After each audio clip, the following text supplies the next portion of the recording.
AITAH for laughing when my mom was mad at me. I, 30 years old female, live with my mom, dad, and sibling. I'm often blamed for things that I have nothing to do with. For example, if something goes missing, I'm the first one my mom interrogates. 9 times out of 10, she'll find it right after questioning me. I don't know why I'm the first one she goes to. Even though we don't have a great relationship, I treat her how I would want to be treated. The other day, she was yelling about someone losing a floral ceramic knife, the kind you use to spread butter with. I was the first one asked about it, obviously. I said I thought I'd seen it in the silverware drawer with the rest of the butter knives. She said it wasn't there. The next day we were arguing about stupid stuff. I think I had forgotten to take out the bathroom trash or something. She starts up about the knife again, and I asked her why I'm never given the benefit of the doubt. I told her that what bothers me the most is that she never even apologizes when it turns out not to be me. We were in the kitchen when she watched me open the silverware drawer, and after 2 seconds of looking I pulled it out and said, "Is this the knife you're talking about?" She started yelling at me saying, "You're so full of shit, that wasn't there earlier." I laughed because she watched me open the drawer. I said, "You literally watched me. What do you think, I just pulled it out of my ass?" She was pissed and a little embarrassed, but still won't apologize. My dad was laughing and saying, "You are like 2 12-year-olds. She got so upset that she ran off and slammed her bedroom door. So am I the asshole? Not the asshole. Laughter can also be out of exasperation, especially if a family member has deemed you family scapegoat. Your father may be saying you're like 12-year-olds. However, this seems to be a pattern not of your making. It can just get to a point, especially if it's potentially gone on for years. Not the asshole. Your dad is half right. Your mom is behaving like a 12-years-old. He just said both to keep it less harsh. Not the asshole. However, maybe this parent/child relationship needs some buffer. When you moving out? No, you are not the asshole for laughing. She was being ridiculous. But you might want to make a plan for moving out. This doesn't sound like a good atmosphere to live in. Not the asshole. Your mom is not going to change. She doesn't want to. She'd rather act this way and be upset with you than EVR. Consider the possibility that she's got some wiring that leads her to blame you or the appropriateness of apologizing to you. That's just sad. You don't know her tiptoeing around her emotional immaturity. I think humor is so much kinder than anger, and so much healthier than just accepting her emotional bile. Laugh and live well. But this whole dynamic is toxic as hell. You're 30 and she's still interrogating you over butter knives and bathroom bins like you're 13. No wonder you laughed. It's ridiculous. Laughing was the least hostile thing you could have done, to be honest. AITAH for making my husband solo parent for 30 minutes a day. I just want to preface that my husband is aware I'm making this post. We're not at each other's throats about this, but we're definitely not in agreement.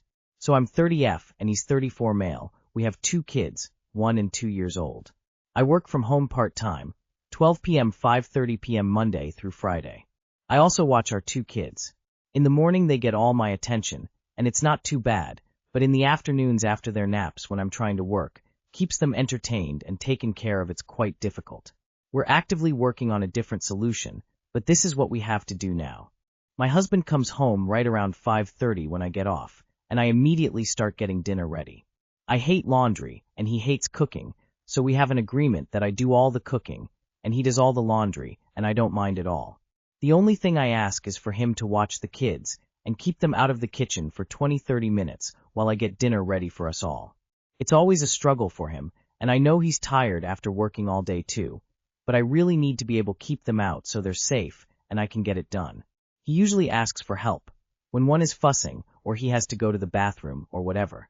Tonight, I was in the middle of cooking, hands dirty, stove and oven on, and he asked if I could help change one of the kids while he held the other cause he was being fussy.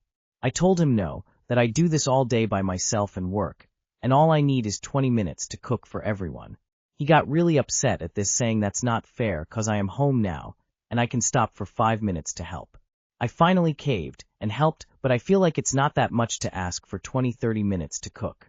I want to add that any other time we're both home we work together, letting each other have breaks, time to relax, and both help play and take care of them.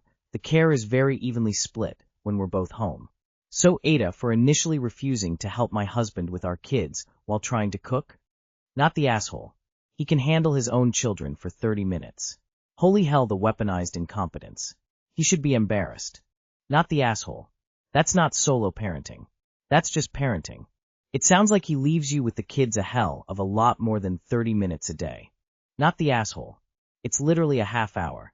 What kind of self-respecting parent can't manage their own kids for a few minutes unassisted? When one is fussing, he can learn how to get them to settle or deal with a half hour of fussing. He has to go to the bathroom. Why not go to the bathroom right when he gets home, so he's in good shape to do his part? These issues are all things that teenage babysitters manage to navigate. I think a 34-year-old can figure it out so your kids aren't underfoot while you're trying to cook the whole family dinner. If he needs 20-30 minutes to fold laundry, you can return the favor. Not the asshole. Those are his kids, too. It sucks to parent two tiny kids simultaneously by yourself. Sometimes parenting sucks, and he needs to be a full parent, not a helper. You need to start taking some Saturdays away from your family, leaving your husband alone with the kids. He needs to get comfortable with parenting and to understand how insane it is that you're doing it while working. Not the asshole. That's not even being a solo parent for 30 minutes. Being a solo parent is taking care of the two kids while cooking the food you are going to feed them dinner. That's solo parenting. I know, because I'm a solo parent and I do it every day. He can certainly see and care for his own kids for 30 minutes a day while someone else is cooking him a nice meal. So you're working 2.5 jobs most of the day while he works one and then struggles to occupy them until dinner is done? He can always read and get them in the tub while you cook. It's not hard. You just don't want to. Am I the asshole for telling my brother he can't bring his dog on our family weekend away? I'm 39M, and I'm starting to think I have started a family argument over what I thought was a simple request. My brother, 37, is obsessed with his Labrador, but I told him his lab can't come on a weekend getaway. Now my brother is threatening to skip the trip, and the family is divided. Am I the asshole? My wife and I had planned an anniversary treat for my parents as they were celebrating their 50th. We booked a country house that could accommodate me, my wife, two kids, parents, brother, his wife, and kid. We also booked a private chef for one night. The house has a no pets rule. The chef also needs to be free of pets while setting up and cooking. I thought this would be fine by everyone. My bro has always been glued to his lab, taking her everywhere. When I told my brother about the rules, he got upset and said his lab was like a daughter, so should be there. To try and accommodate her, he suggested leaving the dog in the car whilst the chef was there and said no one would ever find out. I tried to shut this down by saying it was against the rules, and I don't want his dog barking or running loose whilst we are trying to relax with the kids. My youngest is also a bit fearful of dogs, and pet hair can be a bit of a trigger for their asthma. Things got a bit heated, and my brother said he'd bring the dog anyway. I lost it a bit, and said if you can't do this for a special occasion, then maybe you should stay home. He stormed off, and he's now told our parents he's not coming unless the dog's allowed. Mom says I'm being too harsh and should work it out with the house owner and make arrangements with the chef. Dad thinks he's being a bit of a brat, and it's my call since I'm paying for it. I feel bad because me and my bro usually get along great, and I want him there for Mom and Dad. I even offered to cover a dog sitter or a kennels for the weekend, but he called that offensive and said the dog isn't just a pet. Am I the asshole for sticking to my guns? Do I try to find a compromise, or is my brother out of line here? Not the asshole. His lab was like a daughter. You know, at some point, it is healthy for parents of real kids to vacation without them. Stick to your guns. If he chooses not to go, that's his choice. And yes, he is being an asshole about all of this. My youngest is also a bit fearful of dogs, and pet hair can be a bit of a trigger for their asthma. Just the rules of the situation should be enough, but this right here should override any other consideration he has about bringing the dog. It won't be healthy for a child. End of story. He received an invitation to an event that you have paid for. That event is pets free. He can now decide if he wants to attend or not. That's it. That's the end. Not the asshole. Not the asshole. If your brother, that is almost 40 BTW, can't comply and respect one simple rule for one weekend, maybe he truly shouldn't go man-shrugging. You said he's both obsessed with and glued to his dog. Are you sure there isn't a part of you that booked a no-pets accommodation because you don't like your brother's attachment to his dog?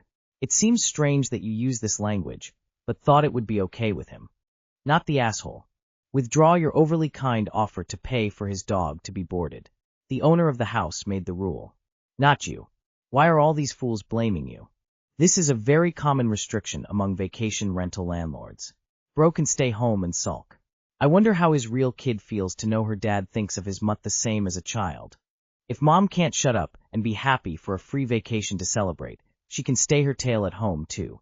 Dad would probably love a weekend away from her. Sucks to be villainized for doing something nice. Info. Why did you book a pet-free place and wait to tell him until now? I don't like dogs. I wouldn't want the lab to gone either. But you know he's obsessed with the dog, so this sounds have been spelled out during the planning process, before booking. Am I the asshole for not caging my birds when my relatives visited? Hi everyone. I, 21M, have 2 cockatiels, Morty and Charmy. They are both male and old. I have to give some context about them for the story to make more sense. Charmy, as his name suggests, is very friendly and loves affection. He can get anxious at times, but generally he allows himself to be touched and carried around with no problem. However, Morty isn't the same. He is missing half of his right wing, and so he can't fly, not to mention he is missing a few toes, and this may have been done by his previous owner, who gave him up. Point is, Morty has had a rough past before me, and it definitely still affects him to this day. He is very specific about who he trusts and lets handle him. There are days where even I can't touch him, so it's entirely dependent on his mood. All of my family is aware of his problems and understand it completely and never push to hold him if he doesn't want to be. The birds have a cage that opens up on the top, and they just like perching up there. They don't tend to fly off and aren't startled by people walking by them, so they're generally very calm. They are completely fine with the majority of my family. They visit me frequently enough that they are used to them. The problem, however, was with my German relatives that came to visit. Now, I barely know these people. I haven't met them prior to this incident, so I wasn't sure what to expect. They came to my house last Friday as they were hanging out with my parents and aunt, and they all decided to drop by. My house was very crowded as a result, and so I opted to move my birds to my bedroom, but I kept the top of their cage open as always because they don't like being caged in. Keep in mind, I locked my bedroom. The topic of my birds came up during conversation, and the 2 kids who I'll call Jan, 11M, and Judy, 9F, lit up and began asking if they could see and hold them. I told the kids no. They dropped the topic afterwards. They went to the living room to play, and I thought this was the end of it. Around 10 minutes later, we heard a scream coming from my room, and when I rushed in there I found Jan and Judy by my birds. Apparently the 2 got into my room and unlocked it, so they all could play with my birds. Morty ended up biting Judy, and Charmy got scared and flew away. The parents obviously flew into an outrage and started asking me why would I not cage my rabid birds. My parents were quick to defend me, saying if their kids had listened to me and not gone into my bedroom, they wouldn't have ended up bitten. Judy's bite was treated, but the parents were still upset and left. Now, my family doesn't think I was in the wrong at all, but my mother is getting a lot of backlash from the parents and other relatives, as they are from her side, since the incident, so she asked me if I could apologize to keep the peace, but I don't want to. It took me 30 minutes to calm the birds down after they left, and I'm worried this might have negatively affected Morty. So am I the asshole? Not the asshole, you locked your bedroom. It's exactly like if someone put their grumpy cat in their bedroom while company was over, and the kids deliberately went in there and got scratched. Also, those kids are way too old to be behaving that way. A 6 or a 7-year-old I could understand, but 11? That's way too old for that. They basically broke into your locked room. Kids this age absolutely know better. If their parents are blaming you instead of reprimanding them, that says a lot. Not the asshole, but not sure you felt the need to point out that they are German. It's irrelevant. I had exactly the same thing with a little dog who was terrified of kids. My niece broke into the locked room and got into his bed with him and held him. The poor dog had nowhere left to escape to. He bit her in the face, and she needed stitches. You are not at fault. The parents are at fault, and the kids are old enough that they are definitely at fault. I'm glad your birds are okay. You're not the asshole. The parents obviously flew into an outrage and started asking me why would I not cage my rabid birds. Why have they not taught their children the meaning of the word no, and to respect the rules of the house, as well as not to break and barge into a locked bedroom door? Not the asshole. The kids FD around and found out. Should be a good life lesson for them. You did nothing wrong. Not the asshole. You literally caged them in your room and locked the cage. The kids went out of their way to uncage them. They should be scolding their kids for opening the cage instead of scolding you for a perceived failure that wasn't even yours to begin with.